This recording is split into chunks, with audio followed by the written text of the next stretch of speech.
Hi!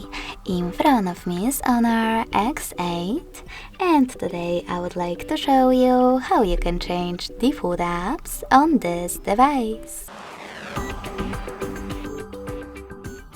Begin by opening Devices Settings. In them, you need to tap on Apps. Following that, tap on Default Apps and tap on one of those categories. I wish to change my browser, so I have to click on Browser app, tap on Chrome in order to apply it, and click on the back button. So when I do that, as you can see, my default app has changed. Thanks so much for watching. If you enjoyed this video, smash that like button, comment and subscribe.